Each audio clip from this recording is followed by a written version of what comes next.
Pulp MX Network production.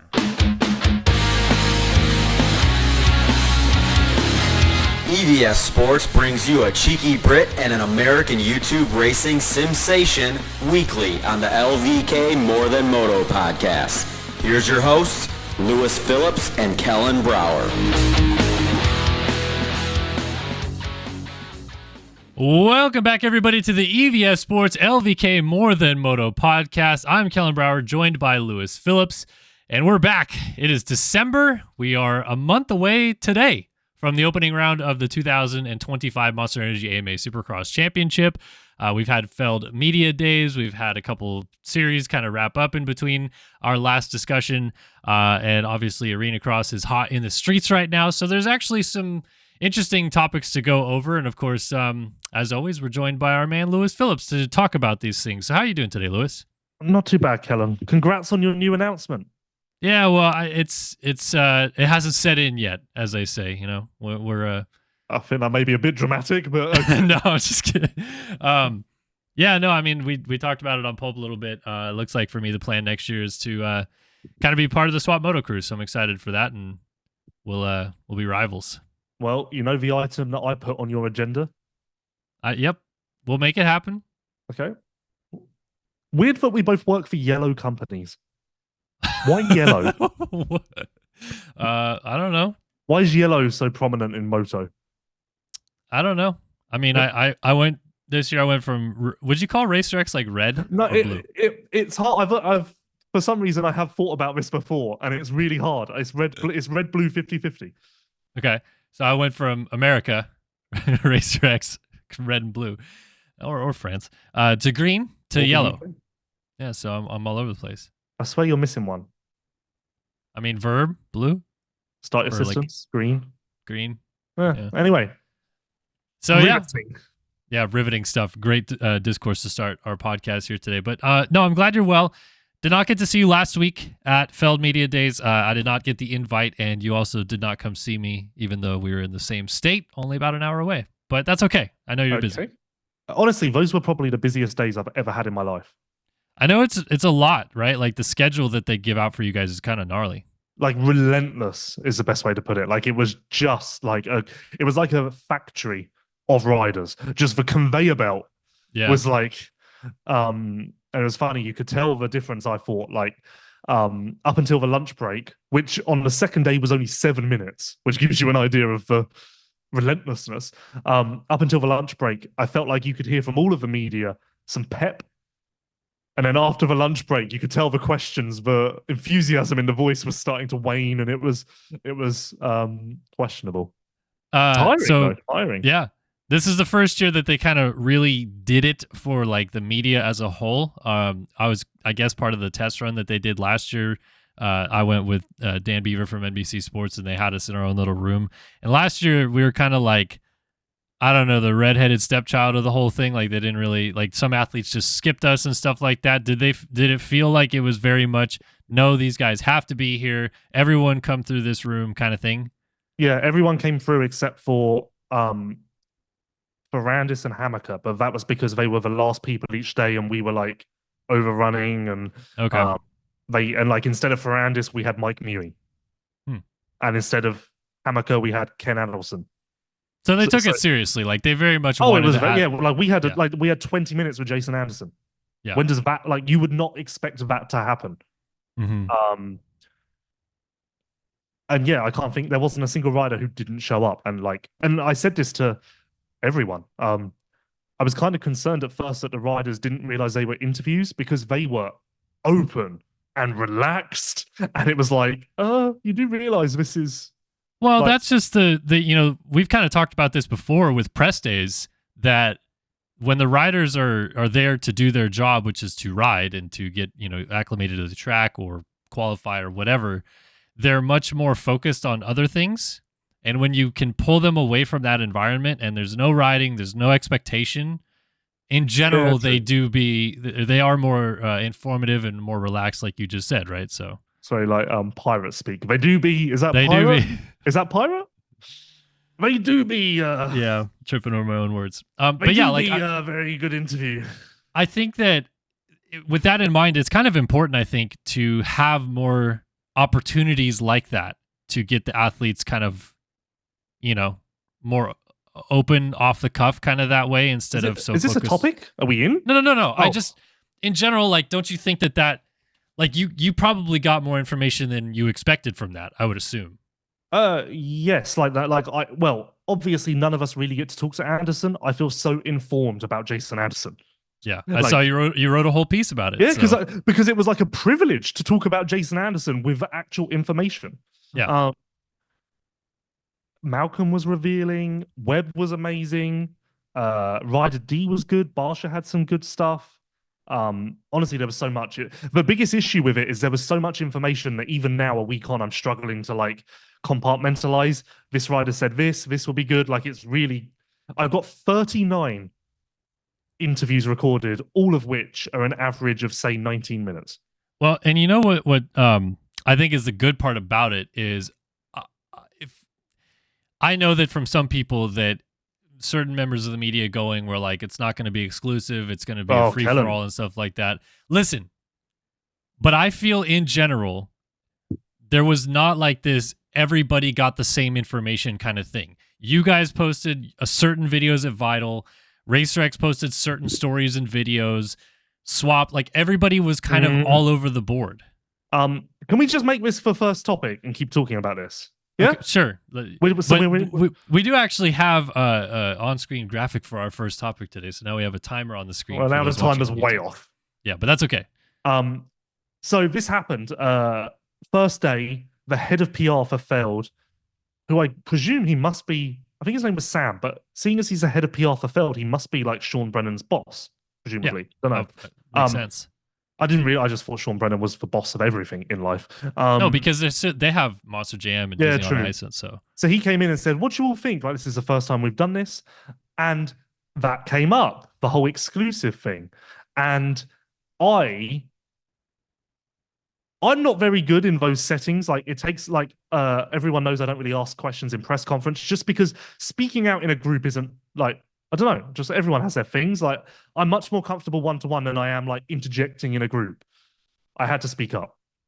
So I think we were probably 5 interviews in. Head of PR comes in. What do you think? This is brand new. Is this good? Immediately hit with a complaint, quote unquote, that this is an exclusive.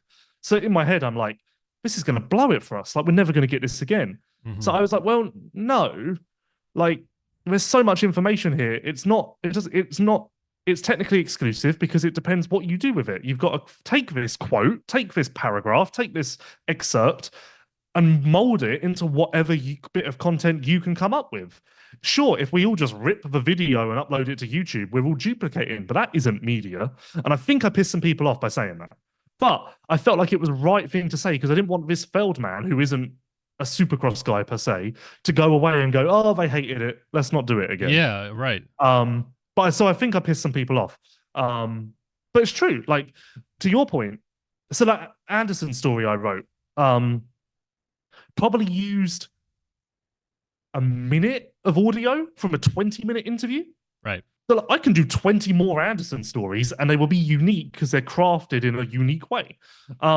If we're lazy media and we just rip the video and upload to YouTube, yeah, sure, we're all doing the same thing, but that isn't media. Like, sorry, pushing record on a camera, taking an SD card out, inserting SD card, pressing upload button, that's not media. That does not count. Okay. Well, my point being is that it did feel like everybody did come away with different talking points. Yeah. Not just like all the, even if you listened or watched the same Jason Anderson interview, like you said, you pulled certain things and then the others also pulled different things from that interview that were interesting or intriguing. Obviously, there were a couple of like the key big quotes, if you will, RJ's injury, things that Deegan said, like that most people took and ran with. But I do feel generally, and it's still kind of going, like Racer X today just posted about Benny Bloss and his whole thing with his arm injury. So like I think it's a good thing to have this because it just builds so much content for us for an entire month. Let me make this very clear. 10 out of 10 is not a good enough ranking for Feld. They deserve all of the applause, all of the. I can run a website, a social media platform, a podcast solely on that information until probably Tampa. Like I would say Yeah. Anaheim won, but honestly, I'm not going to get to everything by Anaheim won. Like just like again, I did one story with a minute of the Anderson quotes. I could probably do Anderson content up until Anaheim won with all of that stuff. Well, and to your point about like hitting record and just uploading it, I feel like even if you did that and you recorded every single interview that you guys got, like fans in general would probably struggle to get all the way through that by the time we get to the opening round. I unexpectedly had to go and buy a hard drive because I was like, my laptop was like, nah, we're not playing this game. Yeah. Because what 39 interviews, I would say an average of 20 minutes. So what's 39 times 20? I don't know. But a little less than 800 minutes. 800 minutes. So what's that? Like 20 hours? I don't know. Yeah, 20 hours? I don't know. But point being, like multiple movies worth of content. Yeah. So yeah, bravo to Feld. Incredibly impressed. I said to Sean Brennan when I left, I said, honestly, I spent a lot of money to move to America and I gave up a lot to be here. And this reminds me of why I did, because you guys are doing cool shit that makes the media job more significant. Like this is the reason I'm in America. Yeah. Not to get all deep and emotional. I mean, it's just, like, and look, of course, we as members of the media could go try to get all this information ourselves, but you're just never going to get that much. Of course. Like it was immense, the amount of information. And I feel like I still haven't caught up on everything because obviously I wasn't there, so I didn't get to experience it myself. But it's just cool to see how every different media outlet also kind of approached the content, what they chose to do with it. And it kind of shows, I guess, in an industry standard wise, where each media outlet is for how they cover the sport. Well, don't speak too soon because I've not really started with all of my shit. So watch this space. But you already did just yet.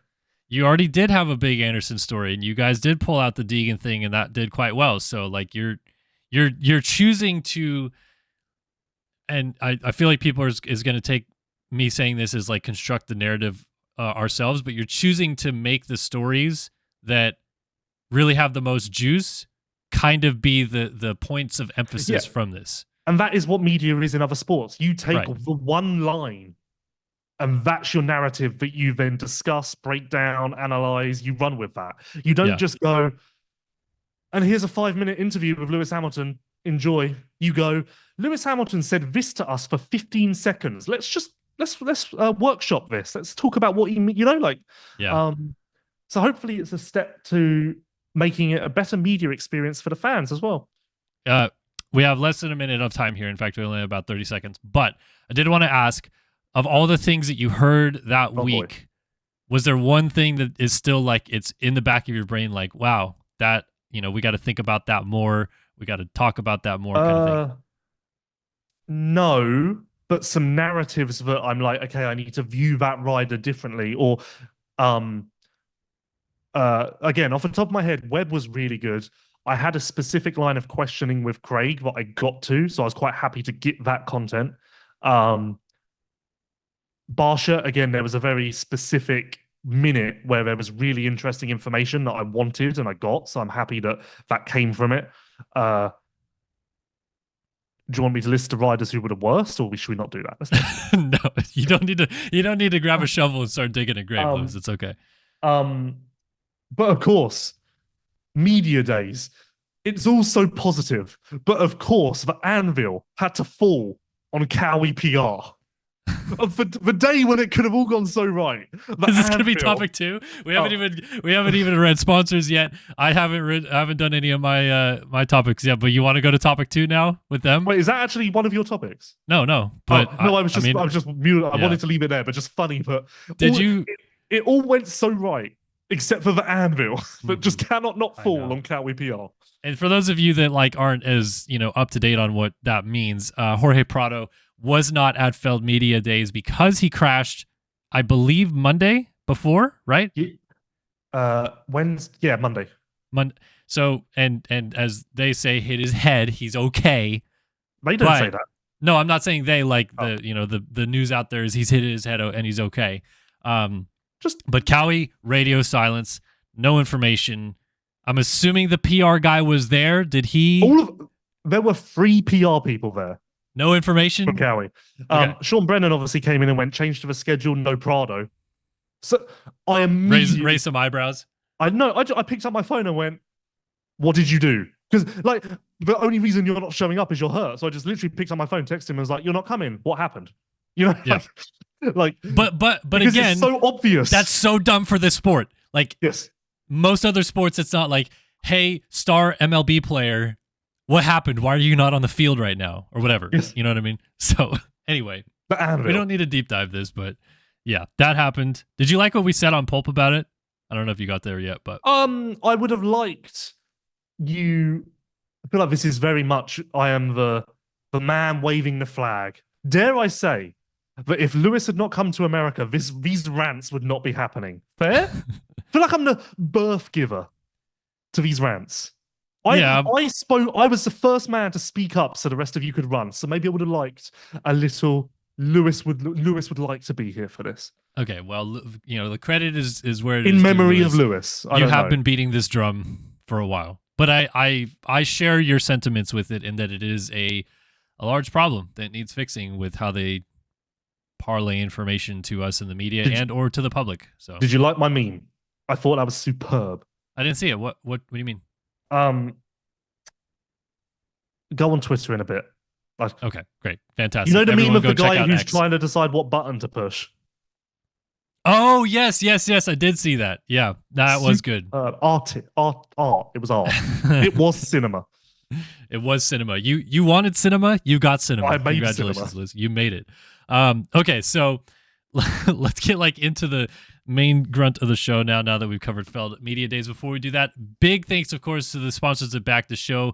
EVS Sports, experience the pinnacle of knee protection and injury prevention with the EVS Web Eclipse knee brace. For over 39 years, EVS has relentlessly honed their engineering expertise, consistently delivering award-winning knee braces. This legacy of excellence is embedded in every facet of the new Web Eclipse, which represents their culmination of their tireless dedication to innovation and rider safety. Use code LVK30 to save 30% off today. And honestly, I did not know until we were, doing stuff with EVS this year that they have a goggle line. And we actually got goggles for my daughter for Christmas. So I'm excited to give her some EVS goggles. Did you know that? I hope you didn't get, yeah, I knew that. Hope you didn't get that for free. No? Okay.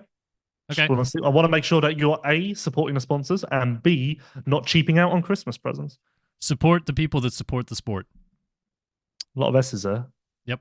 Also, thanks to Nomura for presenting the show. The leading provider of engine components for motocross, ATV, UTV, and personal watercraft for over 2 decades, Nomura has been the preferred choice for premium and dependable engine components for more than 20 years. Whether you're restoring your vintage bike, rebuilding your four-wheeler, or upgrading your new 450 race motor, Nomura has you covered. Our extensive line of cast and forged pistons, connecting rods, gasket kits, engine valves, and soon cylinder kits that enhance your engine's performance. Keep an eye out for our new and innovative products in 2024 and beyond. Stay up to date by following us on Instagram at Nomura_technologies.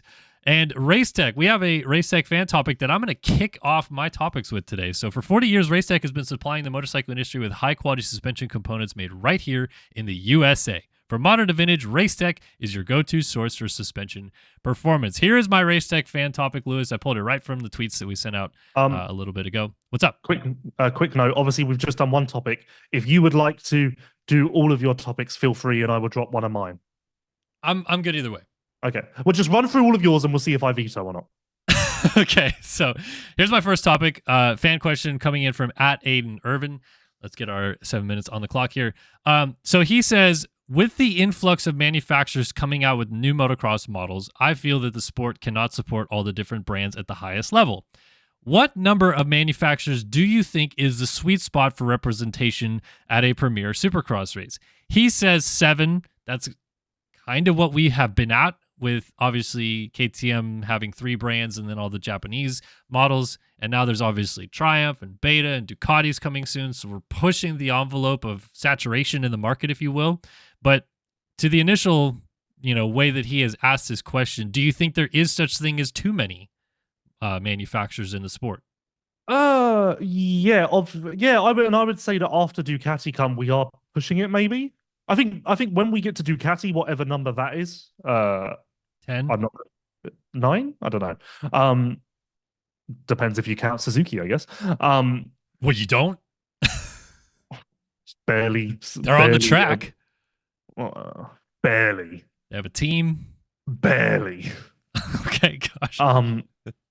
No, obviously they're on the track with a race winner. I just mean the barely is their investment and Yes, their involvement, correct. to clarify. But I think that whatever number we are at past Ducati is fine, and I think even one more would be fine. I think anything beyond that maybe is a bit much. But what I actually, and I almost made this a topic today, so let me talk about this now. I think what's going to happen is it's going to make us redefine the way we look at the sport and particularly the racing. What it means to be a factory rider will change. In 2008, when there were 5 factories, if you were a factory rider, that label meant a lot. That was an immediate status changer. Here shortly, factory rider isn't going to mean so much because there are going to be so many of those labels to go around that automatically riders who technically aren't factory status are going to become factory. So I think we need to alter our perspective on the way that we look at that. But that's exciting because that also pushes us closer to a Formula One model where all 22 gates are factory bikes, which I don't think there's an argument for that being bad. That's great. No, and to the point of how many manufacturers we have on the professional scene, of course, the more the merrier, because the more rides that we can give to the athletes, and like you say, more factory level opportunities that are available is better. But I think that this question really boils down to is the fact that there are so many manufacturers now available for consumers. Is there too much dilution in what's available for a marketing budget for them to go out there and actually have a race team? Because that's what it boils down to. They race because they're marketing their brand to get out to the public. And another thing that's kind of, probably not talked about in this regard, and because of KTM's current situation with having struggles of selling bike models and having too much inventory, we are starting to see manufacturers of motorcycles or like electric bicycles that are very close to motorcycles taking over a lot of market share or a decent amount of market share. And those are not bikes that are racing on the track at the highest level at the moment. I mean, Stark obviously is racing arena cross, but if you try to, let's say we have 10 manufacturers racing at the factory level by 2026 or 2027, and one of them has a decent amount of market share over there that isn't even part of it, that's taking away more and more from the others that could have grabbing a consumer at the local track to buy a Beta, but instead they're going to buy a Stark or a Suron or something different than that. So I think that that's really where the question lies, is that too much of a dilution problem where we will start seeing companies suffer trying to market their brands effectively? Okay, a lot there. So I've heard other people say this and I agree with it. I do not believe the Stark, etc. customers are necessarily competition with the traditional customers. Really? Because I think so. I don't know where I heard this. Maybe I heard this and I fully agree. So I'm repeating someone else's point. But essentially, if you own a Stark, you own a gas bike and a Stark. Like it's not like riders are like, I'm done with I've been a Honda customer for 20 years. I'm done. I've heard the phrase "I'm done" for what it's worth, in reference to like gas bikes in general. Yeah. But still, I think that's a drop in the ocean. I mean, otherwise you would see Starks everywhere you go. It's what, 1% of the market. So, and obviously that could change. But to your point about the marketing side, it just makes it more important. It will really test the internal decision makers because they will have to start to think like, what is our brand message? Why are we different? What? Because it no longer will be good enough to just make a motocross bike that's good. You will have to now start to play on the marketing aspect, appeal to the customer. Maybe winning does become more important, etc., etc., etc. I kind of liken it to the Jaguar stuff from recently. I mean, they did it terribly, and I still don't really understand what the campaign is. But they've obviously thought to themselves, we need an identity more than just, hey, we sell good cars. Yeah. Again, did it terribly, but I could see that those conversations happening internally at motocross companies, which I don't think they necessarily do now. Like, um, if you asked Kawasaki why they sell motocross bikes, I think they'd just say, well, because that's what we do. Mm-hmm. Whereas that's not really enough for a customer now. In fact, I think that would be their answer because I know at the Nations, one of the bigwigs from Japan, Kawasaki, was there. And one of the reasons was literally a quote. This was a quote to me. He's here because I need to make him excited about motocross again. Okay. Yeah. But maybe this competition does make it exciting. I think that's the same in every walk of life. Well, I think it will push the like you say, the need for quality marketing to be done effectively, for sure. I just don't know that that also relates into more sales like they need, especially with what we're seeing happen to KTM, where they overreacted to market rise from COVID. And again, you don't also want to see a situation where if for some reason that starts to happen across the board again, all the teams super buy in, and then a situation like what's happening with KTM happens with them as well. You know what I mean? Yeah, I mean, Ducati's going to have a USP because from what we hear, it's going to be the most expensive bike. So their angle will be like we're a boutique sort of bike that's like super expensive, but you feel special. It's a status symbol. They've always been that kind of brand anyway. Yeah, so they are almost out of the conversation because they're in their own box. Mm-hmm. Triumph are kind of in their own box, I think. British manufacturer, a lot of heritage. Now having Tommy Searle involved has kind of doubled down on the Britishness. So that separates them from the group. So it's more the Japanese manufacturers that kind of need to figure out like who are we, Yeah. and then sell based on that. I mean, what? Yeah, like I mean, you see it with Yamaha. I think Yamaha's really doubled down on the whole Blue Crew ambassador type thing. I actually wrote a superb story on this a month ago or so. Maybe you should read it. It's all about the marketing aspect. I satire when I say superb. I'm not meant to laugh. So I can just see the comments now. Oh, fucking hell, up himself. Like, no, no. But yeah, I wrote the story and I interviewed Yamaha basically about why now are you pushing this whole Blue Crew ambassador event thing? And it's basically to create an identity beyond we make bikes. Yeah. It is very interesting to see how this kind of saturation of the market continues to affect what types of bikes are sold, how people are buying motorcycles, and whether or not it can sustain. Because at the moment, it seems like that is kind of proof in the pudding with KTM that it's perhaps not sustainable. But then you also don't want to see all these new brands buy in and immediately jump out because they see something like that happen. So, I mean, maybe this is really bad to say, but let's say it's not sustainable. The weakest will drop away. Is that a bad thing? Maybe not. Because say 7 is the magic number and we go to 8 and that causes one to drop away, we're not losing the strongest one. No, so but if 7 is our magic number and this just results in us having the 7 strongest, is that really that bad? No, at a top level, not necessarily, I don't think. But I think in a overarching scale, I think from an outsider's perspective, you don't want to look at the sport of supercross and motocross and one year see 11 manufacturers or 10, and then the next year see 7, because that probably to you as a consumer looks like market scale going backwards. Yeah, I guess. But I mean, you could kind of compare it to Formula One at the moment because they've got Cadillac coming in, they've got other stuff happening. But I feel Audi. like that is different, and I hate trying, because I think that you have to separate the sport from the consumer. So I'm trying not to do that necessarily, but it is different in that for the most part, most dirt bike manufacturers go racing at the highest level. Yeah. Not every car manufacturer does. No, but I would argue that actually in Formula One, it's starting to follow us a little bit, where there almost is a feeling that like we have to do this. Just for like the marketing side of it, because it's like too good to miss out on. Yeah. And I think that so that kind of comes full circle.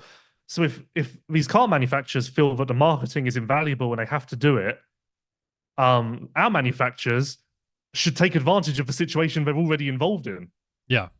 See that as an opportunity of growth. Yeah. No, it does make sense. And like I said, I hope that we don't lose anybody and everything stays great. And, we obviously can see more factory bikes on the line, like you said. So, but it is an interesting topic, especially given the current status of what's going on in our sport. Good conversation. That was good conversation. I like that. That was good conversation. All right, let me move into my non-moto topic because we're already pretty deep into the show. Now we move to the bad conversation portion of the show. No. I've heard this actually talked about a lot with regards to what Olympics are trying to accomplish with growing their repertoire of sports. Okay. And obviously, more recently, we've had BMX and skateboarding and more like extreme sports enter the fray. And I see all the time when the Olympics come around that people say, why not Moto? Why not FMX or whatever? Because that's also part of the extreme sport discipline like BMX and skateboarding. So I'll ask you, Lewis, should the Olympics ever consider adding something like motocross to their repertoire? And then every 4 years, we have the best motocross athletes in the world for their country go represent at the Olympics. Hold on. I'm just trying to decide if I want to veto or not. Okay. I'm not going to veto, but I'm going to use a new element, and I'm going to use a halftime card. Okay, that's fine, honestly, because we're going long. Okay, and the halftime card basically means I do not want to talk about this for 7 minutes, but I'll entertain you, sure. Okay. Just would never work, would it? Because of the way our season's constructed, and the same way that soccer isn't in the Olympics, because it just doesn't work in the way their season is constructed. Is it in the Olympics? Yeah. It can't be with like the best people, can it? As far as I'm aware, the World Cup wouldn't exist. I guess I don't know that well. Hold on. I don't. Is it? I'm pretty sure it is. In the Olympics. I feel like that should be a very... Yeah, I assumed it was. I was like, there's no way it would not be. I'm not going to Google if the best people do it, but I presume that the best people do not. But anyway, that's a bad example. It just doesn't work with our season. And then what does the nations become? And who's going to pay for it? And where are they going to put a track? And okay. The soccer debate, though, we barely, by the skin of our teeth, got Supercross in the X Games. Yeah. And that's our fucking place. The soccer argument, why I don't necessarily agree with like even saying, oh, the best athletes don't go or whatever, and it wouldn't work with our season, is because soccer is such a global, massive sport that they don't necessarily need the Olympics. But I would be very interested to know if you put a pamphlet in front of our head promoters at the moment and said, hey, once every 4 years, we're going to have to break the season up a little bit, but we are going to get this sport on national television to a global audience for a week a year, a week of that year. Would they not bend the knee? Is every sport on national television? Well, don't they? I literally, the amount of interest I have in the Olympics is below zero. So in the US, at least, there is always like a end of day kind of synopsis of everything that happened at the Olympics that's on primetime television. So I'd assume if Americans did well in this, that they would probably also cover it because they did with BMX. BMX ended up there. And then like NBC Sports was posting full playthroughs and stuff like that. It was all over Peacock. Like Peacock for a month of this Olympics was just nothing but the Olympics. So again, I'm just saying like if you put that opportunity in front of them as like this could massively grow our reach as a sport, I feel like they would all kind of bend the knee to that, no? I think we should go to the Olympics and we should play up to every single stereotype we possibly can. I think we should turn up on 450s and dub two-stroke sounds over the top of our bikes. Okay. We should have Fox pants with a 4 jersey. Maybe we could have like Chase Sexton take off his helmet, but it's actually a girl because that seems to be a big movie narrative with our sport. We should just do that. And it should just be satire, a massive inside joke for our sport. We go for 1 year, fuck around, and then we leave. but we all have a good old laugh because we literally are just playing to the stupid stereotypes that everyone thinks of our sport. And veto. And veto. And halftime. Okay, so that's my topics, and we're halfway through the show. Of course, a big thanks again to EVS Sports. Experience the pinnacle of knee protection and injury prevention with the EVS Web Eclipse knee brace. For over 39 years, EVS has relentlessly honed their engineering expertise, consistently delivering award-winning knee braces. This legacy of excellence is embedded in every facet of the new Web Eclipse, which represents the culmination of their tireless dedication to innovation and rider safety. Use code LVK30, that is LVK30 holidays, people, coming up to save 30% off today. All right. You do still have 3 topics, right? Like, we didn't steal one of yours already? No, but you only did 2. So what was your third? Do you want to know? I actually had 4 written down. Well, just do one more because you only did 2, and I'll either veto it or I won't. Okay. So my second Moto topic that I had written down was this morning, Club MX announced another non-endemic sponsor coming to the sport in First Form, which is a supplement company. And my question with it was, how can we, either as the media or consumers at large, help non-endemic sponsors that enter the sport like this remain engaged in the sport for a long period of time? Okay, wow, that's a question that I feel like I should need to research or think about. Let's see here. Well, first of all, the best way is to vote with your feet. And like, really, we should all, and when I say we, I mean like all of us fans, we should all follow First Form right now. Yeah. So they go on Instagram and they're like, oh, fucking hell, that's a spike. Because that's a good first impression. And that's easy. It doesn't cost anyone anything. That's the least we should do. I followed them. Have you? I actually just read it before we started. So bad. Kellen hates the sport. Again, that was a joke. I'm going to do it right now just to spite you. No, I have to say that's a joke because people just do not get it. It's insane. Remember a few shows ago when you said, oh, we haven't done a show in a while. I've not seen you in a while. And I went, yeah, well, that's because we're just colleagues. We're not friends. So why would we?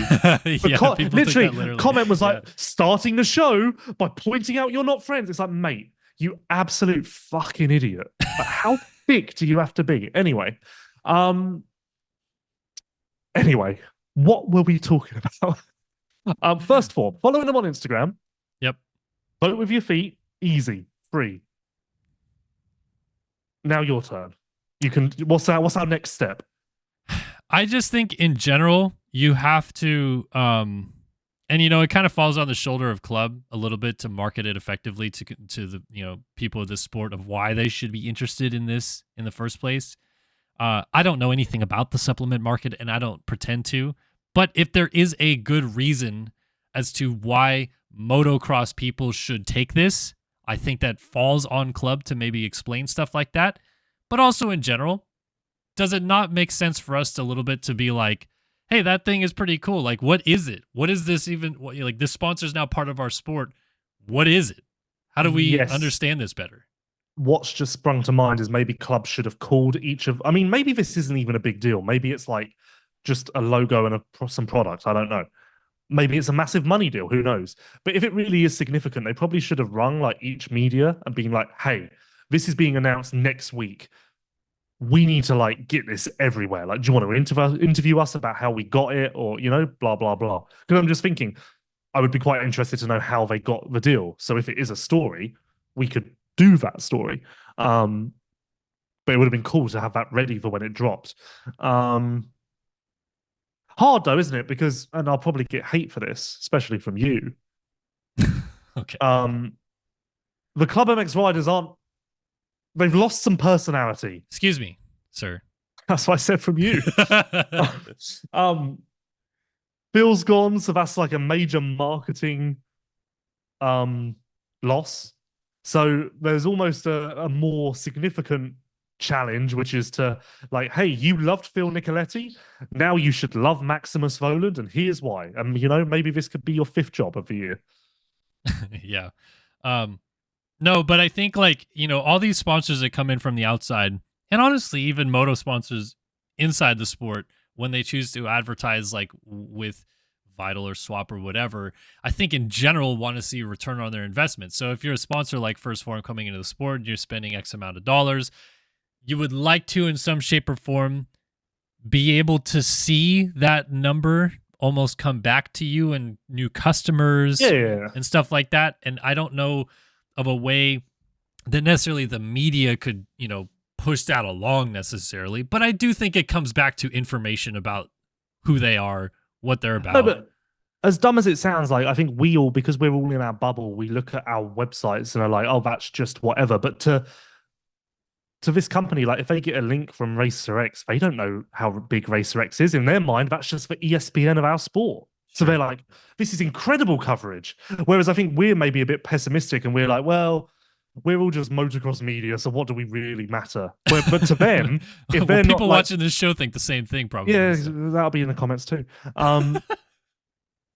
Whereas to them, I'd imagine, like, if you sent them 10 links, even if it was one of them was like lewismx.com, they don't know lewismx.com from Racer X, so they're like, oh wow, this is a lot. Yeah.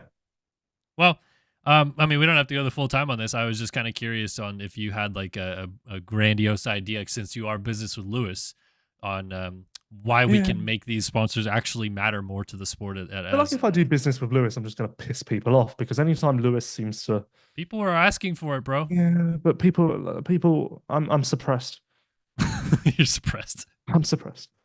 No, but it is cool to see sponsors like that come in, and we just hope that it sticks. It doesn't always, but if it does, it obviously grows more opportunities for, that brand to be associated with other people and help finance things that go racing for us. So yeah. So that was my other topic. I don't know if you really wanted to deep dive on that, but well, how long did we do? 4 minutes. Oh, really? That felt like 7 minutes. Anyway, moving on. What is a fair Supercross assessment for Hunter Lawrence and Chance Hymas? And the reason I ask this, and we'll start with Hunter, the reason I ask this is I think that everyone is very much buying into the Hunter hype from SMX and Outdoors, saying he's going to win a main event, etc., etc., etc. I, not sure if this is rightly or wrongly, am looking solely at Supercross last year and saying he only had 2 podiums. These expectations are too far, too soon for Supercross. But so I can already see this. And maybe I'm wrong. Maybe the outdoor and SMX progression does equal an incredible Supercross season. I certainly wouldn't bet against him winning a main event. But people really seem to be buying into like title chances, etc., etc. So what is a realistic, good assessment for Hunter in 2025 Supercross? It seems to me like you're a skeptic of that result carrying on. Correct me if I'm wrong. What do you mean by like that his result? Outdoor performance also mimicking indoors necessarily? No, I think I would more specifically put it down to, rightly or wrongly, I look at Supercross as Supercross, Outdoors as Outdoors, and SMX and SMX. Like, no. So not so much that I don't believe it will carry on, but I'm not thinking about Outdoors until Fox Raceway. But now I'm just looking at Supercross last year and what that would lead to for Supercross this year. No, I agree with you, because what I was going to say as an extension to that is I am done reading into what happens outdoors mattering for Supercross, because we had Ferrandis and Osborne, and these guys have amazing 450 outdoor years, and then we're like, are they going to contend indoors now? How's that going to go? And then it never really materialized for any of them, and it hasn't for a while. Same for AC, for example, when he was almost a title contender in 2020, and he was very good indoors, but never that kind of level. So for me, I'm with you. I look at Hunter Lawrence last year. He got 2 podiums. Sure, he got better towards the end of the year, but you still have to prove it, kind of. You know what I mean? Like, he has not showed up on a Supercross track very much on a 450. Like, for me, he's still he's equal to Roxon, Anderson. Malcolm's probably a bit behind in my mind. But that's not bad. And does he win a main event? To be honest, I'm a bit like up in the air. I'm pretty much 50-50 on it. I'm like, yeah, I could see it, but I could easily not see it. I think he'll have 8 podiums, 13 top 5s, finish 5th in the championship, and that'll be great. Yeah. And it should be considered great. Yeah. I feel like for some people, they're like, no, he's going to win multiple main events. He's going to finish third, second, and this is going to be incredible. And I'm like, yes, it will be eventually, but I'm like, that's just like outdoors. I'll be talking about him as a title contender because looking at it in a vacuum, outdoors last year, the obvious progression is he will be an outright title contender this year. Done. The people that are saying that he's going to be fantastic indoors this year, do you not believe that they are also leaning on what happened at SMX just a little bit, which I know it was not full Supercross, but the fact that he's, doing rhythm sections and all that stuff and looking as good as he did also maybe adds a little bit more to the flair and hype? Yes, and I think that in tandem, the same goes for Eli, because you're also seeing people say, Jet versus Eli for the championship. Hands up. I also said about Eli maybe being my title pick last time. But when I break that down, everyone, Eli, Jet for the championship, this is going to be it. Well, when you look at it,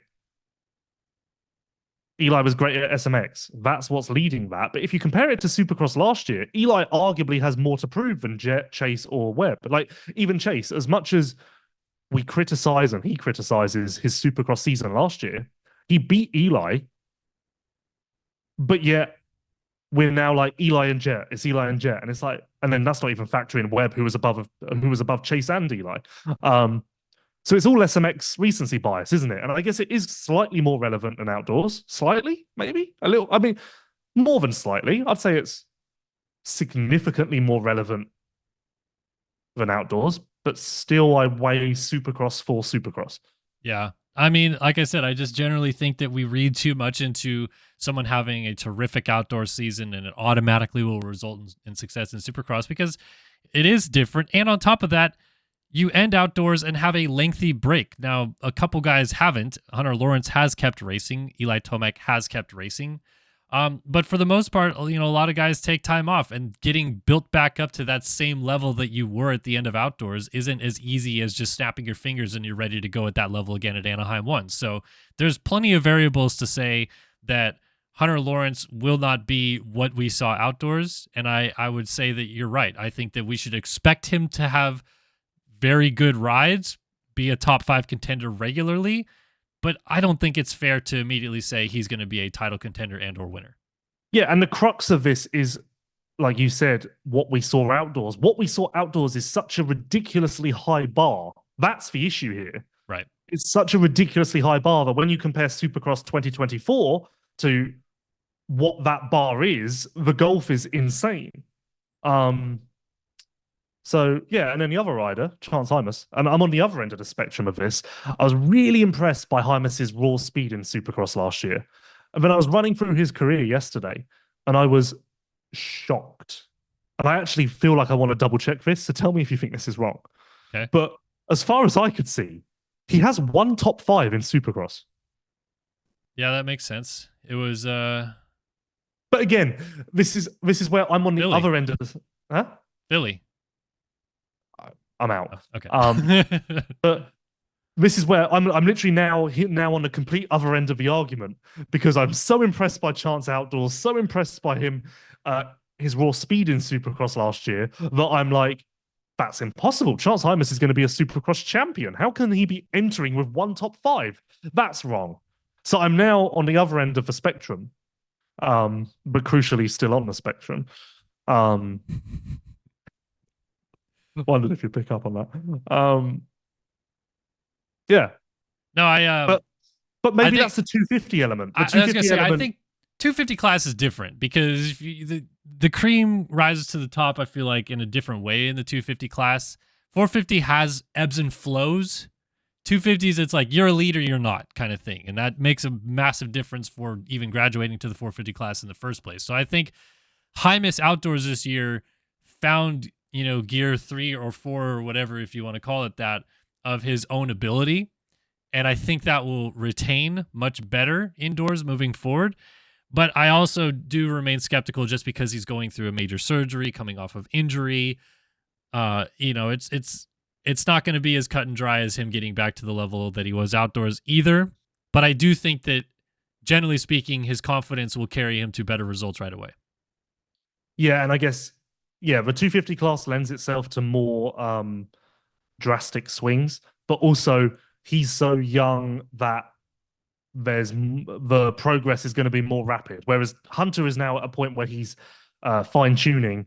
Chances at a point where it's massive step, massive step, massive step. Right, exactly. As is every rider in the 250 class for the most part.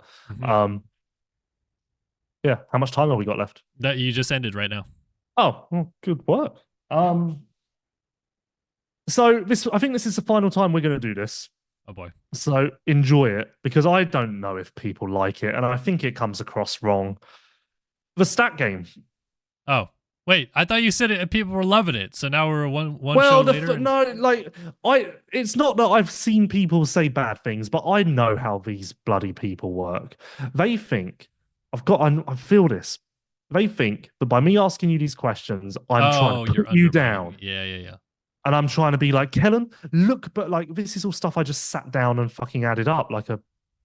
I don't take it like that, people. No, but the people take things very emotionally, Kellen. They're very emotional people. You got to be very emotional people. I think people just in general they want "Am I a Dick" to come back. Well, I think no. Am I a Dick's gone because we reached a conclusive answer. Yes. Like yes. researchers There's been, enough evidence they're not now. funding research anymore. The team has been disbanded, and it's no different to like if you cure cancer, you're like, well, team, like, thank you, your job's done. Like we've answered it. Am I a dick? Yes. Moving on. Well, we took a detour there. I started the clock. I'll restart it because I would assume you have a stat game coming. Right. How many laps have these riders led in Supercross, both classes? And may I make a request? Sure that I don't spend a lot of time thinking about it. I just give you less dwelling. Let's do more like. Okay, all right, fair enough. Okay, Cooper Webb. Okay, so you said 250 and 450, right? Yep. The problem that I have with trying to formulate this answer as quickly as you want me to is I just don't even generally have an idea how many laps people lead in a season. Like 200, 500? Well, similar to what I said last time, after the first one, I would tell you the correct Cooper Webb answer, and then you have a reference point. Okay, so the first one is just going to be a shot in the dark. Yeah, I'm just going to throw a random number out there. Let's say 375. Not insanely far off. 446. Okay. Yep. Eli Tomac. So Eli Tomac should be way up there. I mean, almost 1,000 laps led would be. Is that ludicrous to say? Well, if I tell you that, Kellen, I'll be massively hinting at the answer, won't I? I think Eli Tomac has led like 850 laps. 1,106. Jesus. Yep. Adam Cincerello, let's bring him back. And this is both classes, right? So yeah, I mean, probably 250. Oh, 239. Oh, okay. There we go. I wonder what it says about your personality that you only go with round numbers.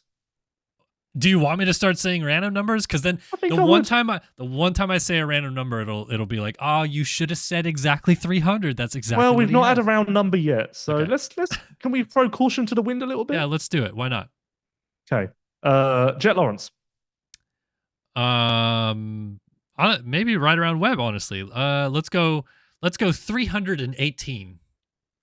455. That's actually that's halfway to Eli. Is it though? Is it insane? I mean, he dominated a lot of 250 mains, which means whole shot to checkered flag. So yes, well, okay. Quickly, I've got it here in front of me. So in the 17 main events in 2024, he led laps in 13 of them or something. 10 of them. Oh, 10. And each time, and he never led less than 10 laps. So basically, when he led, he won. Actually, that is pretty much the case. So there you go. He had 200 laps led last year alone or something then, right? Yeah, 193. Yeah. And then 250 class, his final year, yeah, he basically had a perfect season, as close to it as you can kind of get, didn't he? So, okay, interesting. So 455 for him. Jason Anderson. I feel like Jason doesn't lead. This is a round number, just to be clear. Okay, we got a round number here. Yep. I just don't feel like Jason leads that much. Like even the main events that he does win, I feel like it's like passing into the lead. Let's just say like 420. 300 close. Well, in a weird way, 360. Okay. But to your point about Jason not leading much, he led 151 laps in 2022 alone. So take out that season, and his total's only 209. Yeah, that 22 season is like an anomaly. Jason Anderson just lit up again. Chase Sexton. Chase Sexton again, I just don't feel like leads that much. Passes late. But he's had some runaways. Because he's had so few races and not as many wins as you would expect, I'm going to give him like a lowish number of like 287. 433. Okay, so he's right up there with because Jeff. I think you are being swayed by recency bias. Yes, because 2023 he did lead a lot. Yeah, that's fair. But crashed late or whatever. No, that's true. Yeah, I was just thinking wins, and then adding it up or whatever. But you're right. He crashes some ones away. Justin Barsha. Gosh, is it dumb to say like 400? No, 550. 328. Okay, I just assumed like he accumulated a lot over the years. And finally, Ken Roxon. Okay, this would be hard, I think, because like Roxon, when you think about it, he does lead a lot, but then Roxon would be a tough one to figure out. I'll go near the Barsha range that I just put down. I'll do like 610 laps led for Kenny. 756. All right, there you go. That's a lot. So Tomac's led what 1,100 laps, something like that. 6. And Kenny has led more than half of that total as well, but has, not well less than half the wins, but definitely less, and no titles. That is insane. What you should look up, Lewis, is most laps led without a championship, which has to be Roxon, I assume, right? That's a lot of work, Kellen. Okay, gosh, I just figured it would be kind of a fun topic. And also, yes, those numbers are insane. So much so that I'm starting to wonder if they're accurate. Oh, the AMA. The AMA is really if I've actually like written. Well, did you go through Triple Crowns? Yep. Okay. Yeah, I mean that's good research because the AMA doesn't. Just I just went race by race, looked at the lap chart, wrote down race by race. Don't know why for this segment, I guess. Now it's over. I know similar to the Am I a Dick research. That research is now done. I know that you keep a lot of stats though. You're like low key got yourself a little bit of a stat data. Yeah, I need to. Or whatever. I don't know why. I just feel like it's good, isn't it? No, I think it's good to reference is this normal or something like that. When Jason Anderson goes on an insane run in 2022, you can be like, does he normally lead laps? Let me have a look. So. Yeah, and you can be like, when Jet leads, when Jet and Chase, because they should both do it this year, they both lead their 500th lap. That's a milestone. There you go. Do you think that's that a social graphic? Are they going to have a big celebration?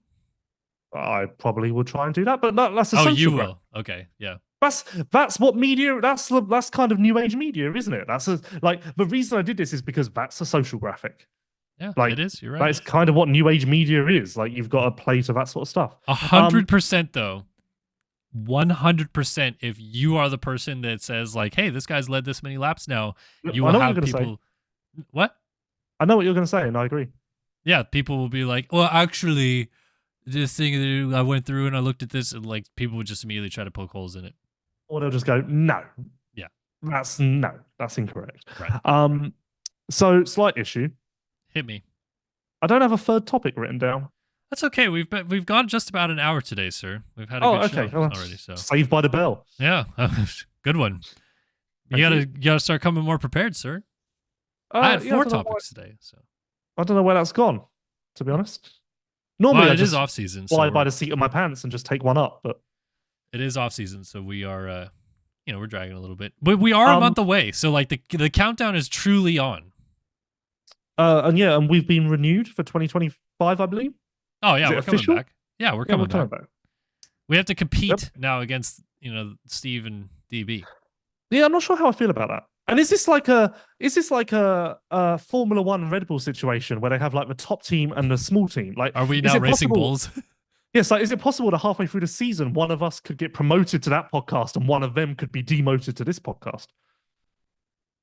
I like that. Actually, that'd Imagine. it'd be interesting. Steve gets demoted to this podcast.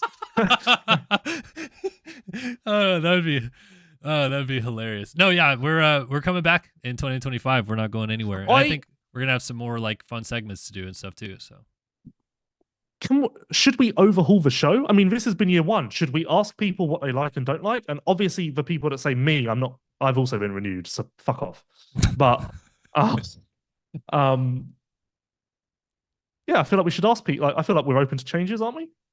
yeah, I mean, I would be more than happy to hear feedback on what people like and don't. I generally feel like we found a sweet spot where people like the amount of time we talk about topics and stuff. But the blind topics has changed the show. Yeah. Because, like, for instance, your Olympics one, I probably would have suppressed that before we started. Yeah. Didn't have a chance. Exactly. But then it just was an creates interesting conversation. Yeah, and then it creates random conversation. So yeah, tell us what you like, what you don't like. If you don't like me, tough. If you don't like my accent, nothing I can do about that. Other things, open to discussion. Let me ask you real quick then. If there was one thing you could change about the show now, is there anything that you would do different? I don't know. The reason I said this is because I was actually trying to think about this last night.